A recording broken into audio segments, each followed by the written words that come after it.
The spare tire on 2018-2021 Ford Expeditions is located underneath the rear of the vehicle. Access it by finding the access panel near the left side of the rear bumper. Use the provided key tool, usually in the glove box or cargo area.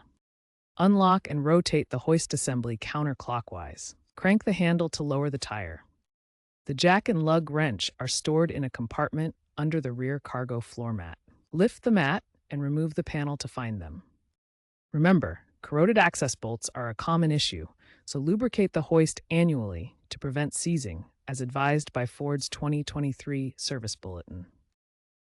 Park on a level surface and chock the wheels to prevent rolling. Loosen the lug nuts on the flat tire by one turn. Position the jack at the designated jack points on the frame near the tire. Raise the vehicle until the flat tire is off the ground. Remove the flat tire and mount the spare. Hand tighten the lug nuts, lower the vehicle, and torque the nuts to 100 foot-pounds with a torque wrench. Stow the tools and the flat tire. Wear reflective gear and avoid changing tires on highways. Some newer Expeditions have TPMS that alerts to low pressure. Ford Pass app offers virtual mechanic guides.